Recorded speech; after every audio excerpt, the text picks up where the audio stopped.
Wow, was that good timing or what? I think it's the first time I've ever gotten that right. So, hello. My name is Laura, and this is Stuff I Find Interesting. And do I seem a little crooked or something? I think I do, right? How can I fix that? It's like a continuous battle with this freaking thing. Anybody else have this problem with like cameras, equipment? It's like it's never quite right, you know? Let's try this. How's that? Am I straighter? I don't know. Let's do this just a little bit. There we go. All right. That's messed up her thing. Okay. That's enough goofing off. See, I was so proud of myself too. I still messed it up. So, this is Laura. This is Stuff I Find Interesting. I'm from New York. My name is Laura. I share stuff I find interesting. That's pretty much it. I'm starting to switch it up and do different things like art, and also something I'd like to propose before I talk about stuff is if anybody has a particular niche, and they want to, if they want to allow themselves to be interviewed, I would totally be down for that because I might be an okay presenter, but I'm an even better interviewer. So if you've got some kind of knowledge, you know what? We can throw down live and we can talk it out and we can, I don't know. I think it'd be a lot of fun, right? I have some extra light going on today. I think it's too much light. I mean, I don't know. So, and as I've said before, sometimes when I do this, I look nice. And sometimes when I do this, I'm like all disheveled. And that's because I show up however I am. I'm just myself 100% of the time. I figure that way it's much easier, and if you bumped into me on the street, this is what you would get, what you're seeing. This is what you would get. So it makes it easier to not have to like pretend or, go over the top or think about, how I look, especially in today's TikTok world. It's rough for an aging woman, It's like, I don't know. Trying to remind myself that I'm wiser now, and there's a price above good looks that comes with wisdom. Am I right? This is Eaton Hall. This is a hall that I brought up in a previous picture. I think it was taken from this angle. See the organ pipes, and there was a chair there, and there was like a knitting thing. And I said, oh, I used to garden at this place, and I used to go in and hang out with the ladies in a hall that looked similar to this, and I thought I would show you a picture of that. So this is the hall. It doesn't look particularly grand in this picture, but it is. It's very large. And up here is like a whole balcony with chairs that you can sit in. And I hid up there once or twice when I was supposed to be blowing the leaves off the parking lot. This is the alumni house. This is what it looks like. So I used to do the pots outside. And I used to do these little things that hang over I don't know, whatever you call those. And then the pots by the door. And then opposite this, there was like a stairs and a hill. And we would keep that clean. And by we, I mean the company that I worked for, which was amazing, by the way. Incredible, incredible experience. Incredible experience. This is the living room. This is a famous artwork by Violet. Ooh, I totally forgot. Her name is Violet. Violet Oakley. That's her name, Violet Oakley. This is a famous picture. This is from the 1920s. And she hand-painted the ceiling. Who was she? I don't know. I guess I have to look her up at some point. But I had a lot of nice memories hanging out there. This is a bigger, wider picture. Right off of here, there's a circle with a big old tree.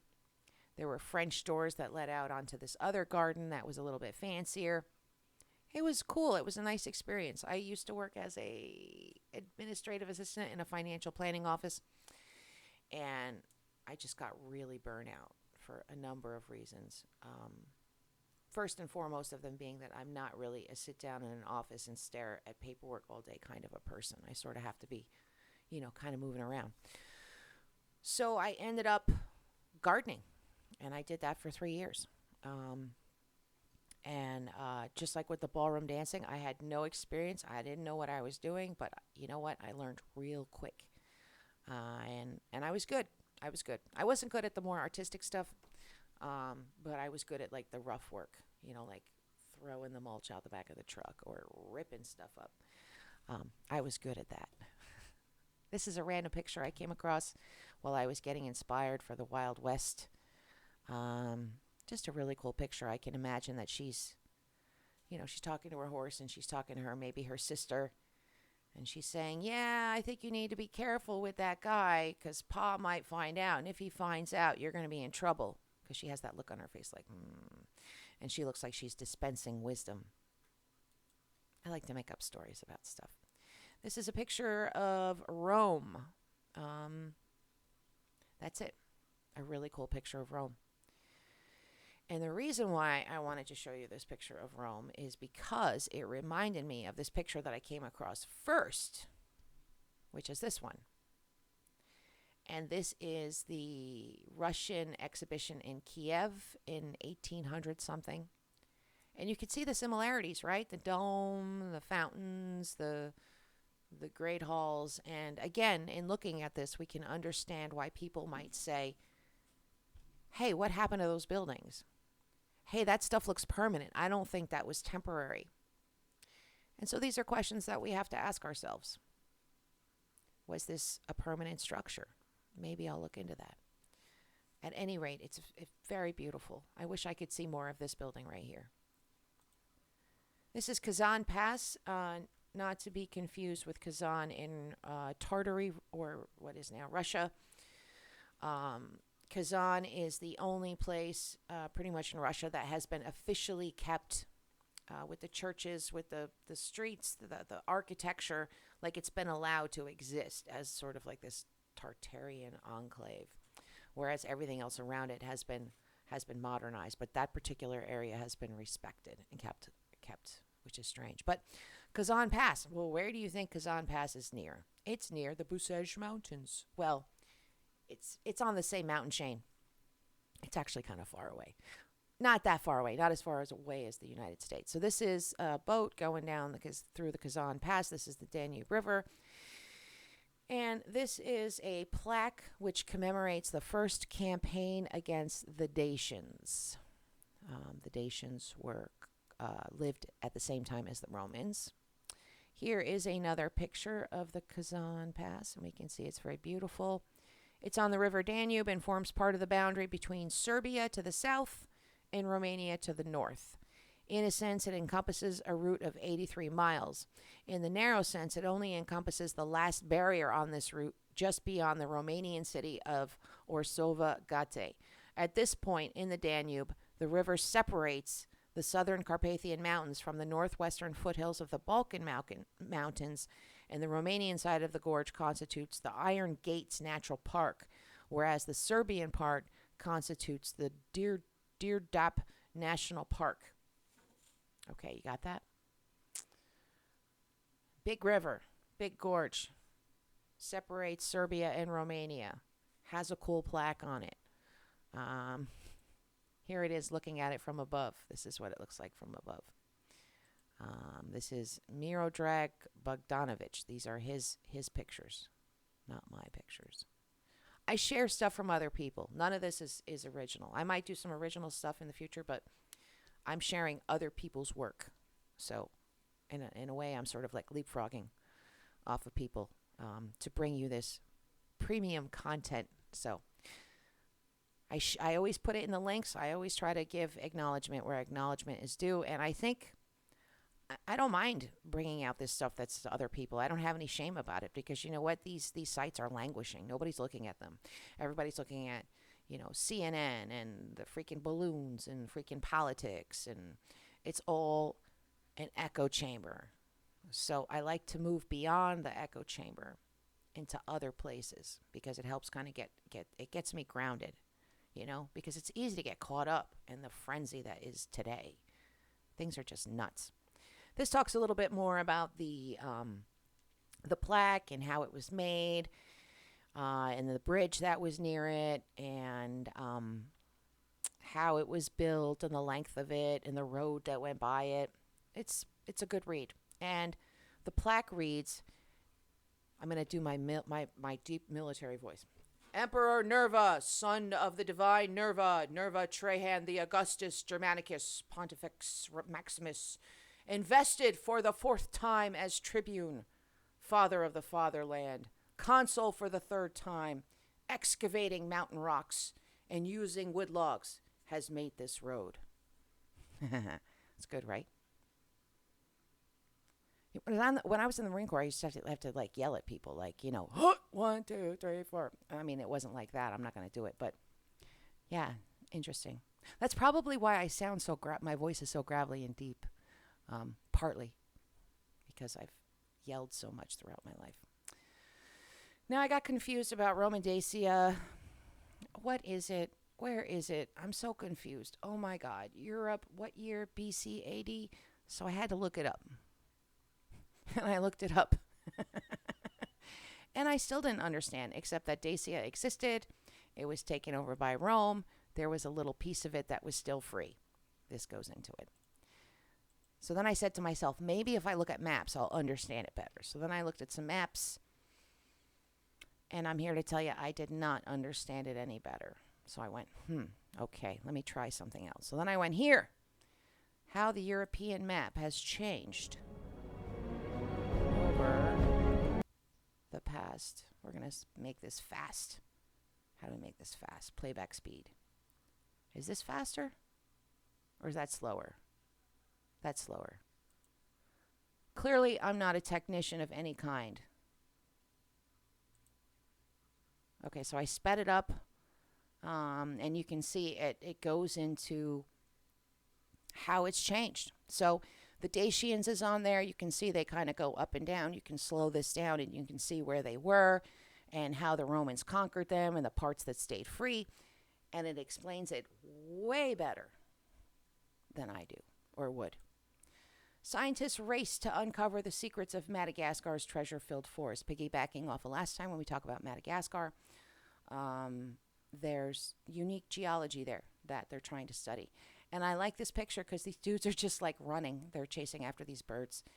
And I just think it's they're like, we're going to get these birds.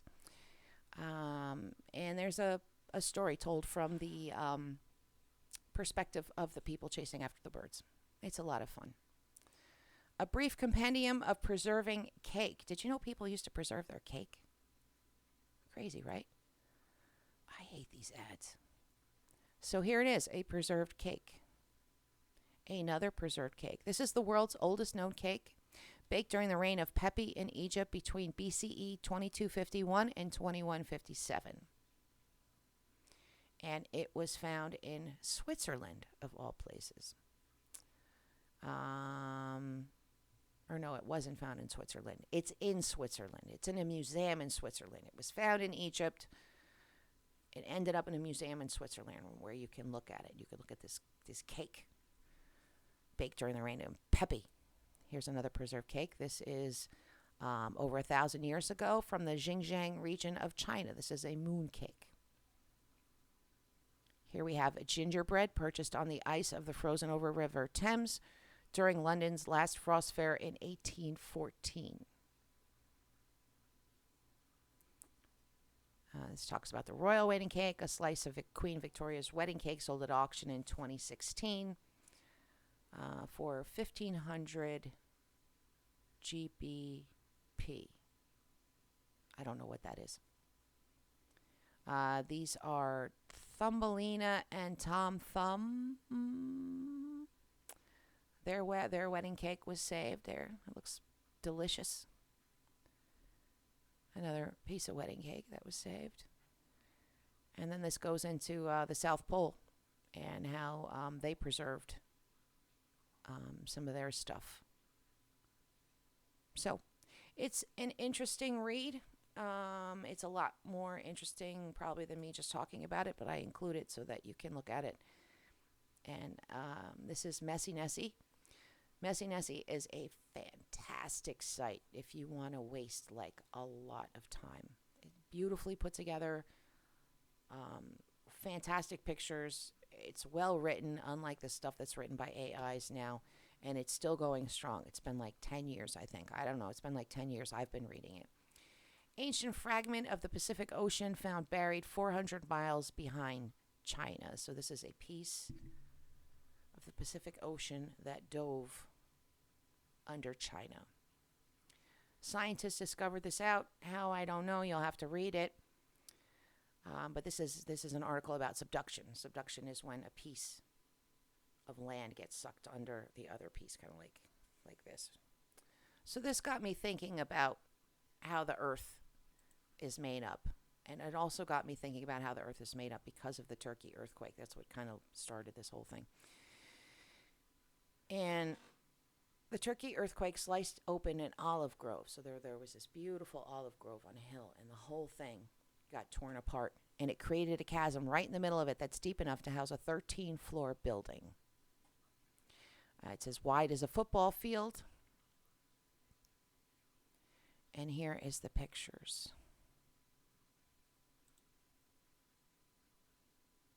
So what you're seeing, those two pieces, those two cliffs, they were joined together. And they were ripped apart with a giant earthquake. This makes me kind of think of the Grand Canyon, right?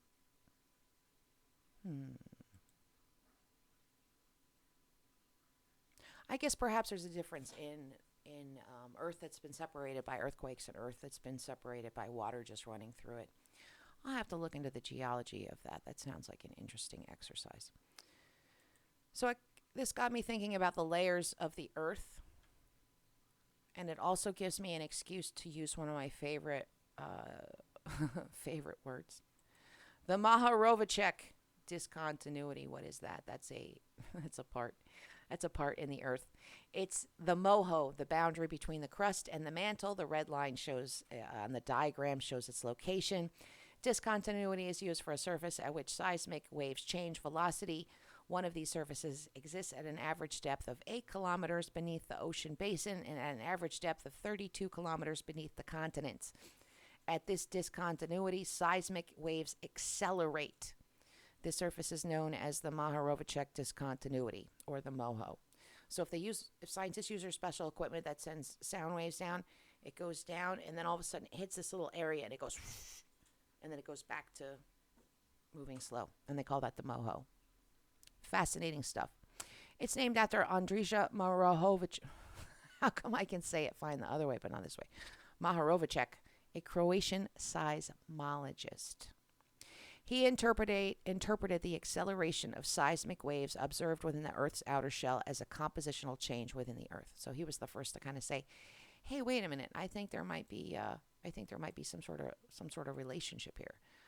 Maybe this can tell us what the Earth is made of." So, in a sense, he was really kind of ahead of his time. As I close everything down.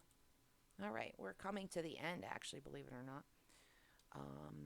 We have a little bit of conspiracy, a little bit of music, and I think I might do the art episode right after this one because I have the time and the silence. Discover China's unbelievable underwater city. These are real pictures, by the way. These are not fake pictures. They're probably enhanced with color and stuff. So the city is 40 meters under Qiyando Lake. The city was intentionally submerged underwater in 1959 to make way for the Jinan Dam and its adjoining hydroelectric station. So this was part of a whole thing. Damming. China was trying to control the water so that it was less destructive during the floods, but would also provide water better, distribute it across the land, I guess. So that it wouldn't be so extreme. Things would be more even. So this has been preserved. The city has completely been preserved. It has 265 arches, a city gate tower, 6 stone roads, and endless ornate carvings. Referred to as a time capsule by international archaeologists, divers are working hard to bring tourists to this hidden gem soon. Here's a movie, a little YouTube thing about it. 290,000 people had to relocate. Xichen used to be the political hub of China. Artificial Lake Qiando is also an important tourist destination. Historical inscriptions go back to 1777. That's really not actually all that long ago. But the city was built during 621 AD in the Tang Dynasty. Advanced divers with like special certification, you can hook up with these companies called Big Blue and Zhijiao Diving Club, where you can go diving. Visibility is very poor. They were going to build a submerged underwater tunnel so that people could look at the structures, but it seemed as though they were going to damage them. And then it talks about how to reach it. So where is this place? I'm about to show you. So we see here's China, Mongolia. The stands is over that. Well, as you're looking at it that way. For me, it's that way. For you, it would be that way, right? Do I have that right? Yeah. So here it is, the Xinjiang Reservoir. And it doesn't look like much, but it's huge. So the city's it's just under there.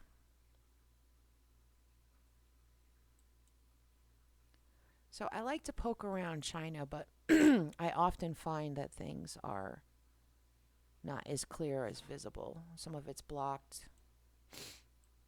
Some of it's hazed over. Some of it you can see pretty good. Like, look at that. That's kind of okay. I love maps. This is Xinjiang River Reservoir. This talks about the artificial lake and how it was built. When I worked for that really rich guy, he used to do stuff about how he was so concerned about the environment, and he'd hold these things with famous people and well, he blasted 16 acres on his property to create an artificial lake without permission, I might add. He got in trouble, and then he paid off the people he got in trouble too. So that was pretty normal.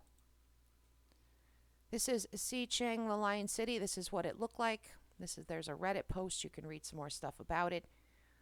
This bottom part primarily is the part that got, obviously the whole thing was destroyed, but this is the main part that was just completely covered over. At least it wasn't washed away, I guess. This is some more photos. You can see how detailed it is, how it's just sort of captured in time. This is what it would have looked like. This is the city gate, the main city gate of Xichen. Then I found some random pictures that I thought were cool as I was doing China stuff. And this is from a book called Through China with a Camera. There's 460 pages.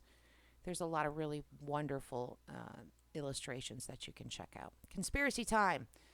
Was Lake Checo formed from the exploding Tunguska meteorite? So these Italian scientists have said this lake, Lake Chico, was formed by the meteorite that was part of the Tunguska explosion. You know, the one that came down in Siberia, flattened all the trees, made a big boom. It lightened the sky as far as the United States. You could hear it over telegraphs. It did all kinds of crazy stuff. So Italian scientists, clearly this was made by a meteorite. This is showing some of the area. They're saying that the Tunguska meteorite was probably actually two pieces. One piece split off and kind of skid across the surface of the atmosphere, creating an air burst, which flattened all the trees. And then the other part went into this area and created this lake. I mean, it seems this is traces of the Tunguska. The Lake Chico, this is where it is. So it's kind of like way up there. Here's scientists doing their thing. Here's some maps. The Italian scientists are saying this is the epicenter. I mean, that's the topography of it. I don't know. It's pretty compelling. Then the Russian scientists are saying, no. We found samples that say that the lake is at least 280 years old because we found samples that were that old. And we weren't able to get to the very bottom.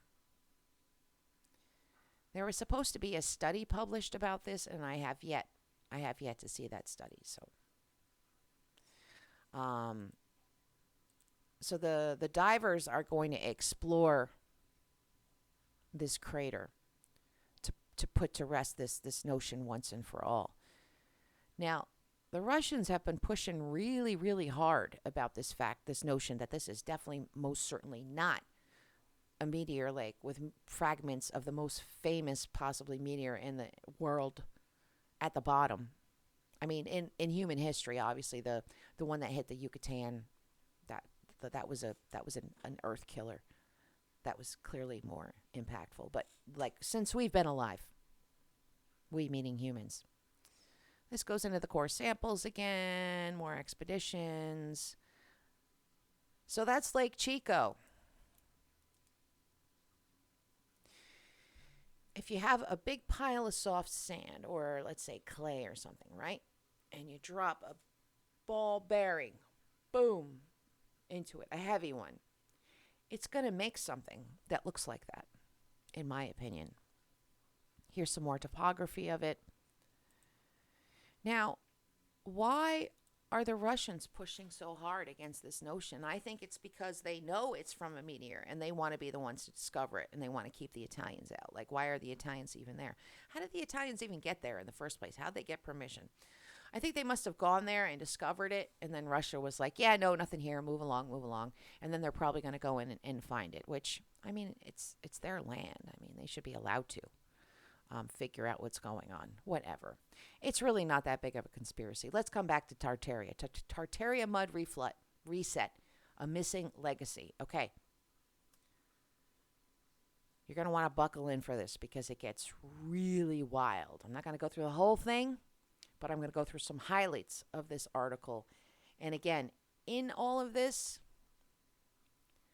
there's a kernel of truth somewhere. I just know it. Tartaria is the name of the pre-Mongolian empire that originated in northern Asia before spanning the entire northern hemisphere. Yep, sure was. Great Tartaria was the largest empire during its time and would have still been the largest empire today. Largest empire according to the Europeans, who were looking at Grand Tartaria. The Grand Tartarians themselves, the people that lived in that area, called themselves different things. So I don't know. But it flourished due in part to the civilization being a leader in advanced technology, free energy, and grand architecture. Okay, the advanced technology I'm down with. We're starting to go a little sideways. Tartaria is also where the Greek word Tartarus comes from. The denotation of lost souls spending eternity in Tartarus of the underworld is due to the Tartarian Empire having been buried and wiped out during the mud flood. The world of the Tartarians is literally the world under our world. I think this is a John Levi video. This is about Tartaria. This is from a year or two ago. It's interesting. The Tartarians were the indigenous people, quite possibly founded by Noah's sons, Noah of the Ark, making up the world-renowned Tartarian Empire. The Tartarians were a tall people, averaging some 8 to 12 feet in height. Okay. Back then, the height of 10 feet was the average. Like the civilizations before them, whose heights averaged 12 feet, 50 feet, 2 miles. Each preceding civilization had an average taller height than the civilizations coming after them. So we're all getting shorter. I guess the Denisovians don't count. Civilizations in the current astrological age, the age of Pisces, are shorter in height. Okay, it goes on about this height thing. Okay, moving on. The Tartarians are thought to have been breatharians, a being who does not rely on the digestion and burning of calories from food, water, but instead rather receives energy straight from the ether. The ether is thought to be the very fabric of the space-time continuum that some would associate with electrons, the wind, the Holy Spirit, the atmosphere, and the gases in the atmosphere such as oxygen, nitrogen, and hydrogen. Since the Tartarians quite possibly had a completely altered digestion system than the one we have now, they had no need for toilets in their bathrooms, which could hint at one of the reasons why bathrooms in the recent past have been used quite extensively more as social gathering powder rooms to not only freshen oneself up, but to hear and spread local gossip. It's true that there weren't as many bathrooms in some of these buildings, these grand buildings. But perhaps having a lot of bathrooms is a more recent thing. I don't know. They were masters of masonry, brickwork, steampunk style technology, universally free energy, and grand architecture. Their stuff can still be found in the current guises: water ducts, city halls, banks, water stations, cathedrals, churches, hospitals, and similar public and city works type buildings like the post office. Our post office here in Poughkeepsie is extremely grand. It's so fancy. I keep wanting to run around the building, but so far I haven't been able to convince anyone to let me do that. I've only been in the post office part. I'll have to show you pictures next time. It's really quite an extraordinary building. So that's interesting to think about, though, because city halls and stuff really were really, really fancy. Why was that? The Tartarians had free energy meaning that they were designed in such a way to capture the energy from the ether. They transformed the earth into a circuit board powered by the ether, just like the ancients did with pyramids and temples. The crosses at the top of the buildings were used as etheric electrical antennas, which were connected to the rebar embedded throughout the building structure. And it goes on. It talks about the fireplaces and the chimneys. We're talking about the rebar again, air ventilation. And I guess that these transferred the ether into the house so that you didn't have to leave your house to get the ether to eat. You could just eat by being in your home. That's wild. Absolutely wild. Here's another video about it. Now we talk about mud flood reset. So we look at this particular picture. And this is sort of the genesis of the mud flood idea. And that is, there are thousands of pictures where you see buildings that have been exposed or old pictures, new pictures. They've been, excavated for some reason, and you see that they just go on and on and on. And if we look at this, there's a whole building under the building. What's that about? So, I don't know. Buildings hundreds of years ago and located all across the world are known to be encased in mud flow up to several stories high, and in some cases even completely engulfing buildings entirely in nothing but mud. I do believe that has happened. I do believe that has happened around the world, and fairly recently. I don't know. You can find buildings that have an age of only a few hundred years old and find them to be buried in mud. The windows and doors of the upper floors of the buildings are quite often found to be at ground level, and occasionally even found to be completely buried underneath the surface of the mud that covered the whole area. Now, the thing that is actually interesting to me, you look at this building, right? Super fancy, magnificent. Then you look at the stupid road. What's up with that? Why is that road, if it rained, it would just turn into a river of mud. How come they couldn't figure out how to build a good road? And then we have this woman who's bending down or something. Something weird going on there. It's very strange. Another video. More videos. So interesting, right? And then completely coincidental, I came across this picture. And I don't even know what it is, but I went, this is kind of under a church. So if there was going to be an underground, a serious underground under anything, it would definitely be under one of these grand churches for sure. So that concludes today's Laura's Interesting Things. Hopefully you found something that was interesting. Hopefully I didn't hurt anybody's ears with my yelling. We're going to close out with some music, and I'm just going to scroll through this painting from the best artists in the world. This is contemporary artists. I'm not sure that I believe that, but there's some really good stuff here. So we're just going to play some music, and I'm just going to scroll, and then I'm going to say goodbye. And then it's art time. On the first page of Google might not be the best for everyone. I'd definitely need a new mouse.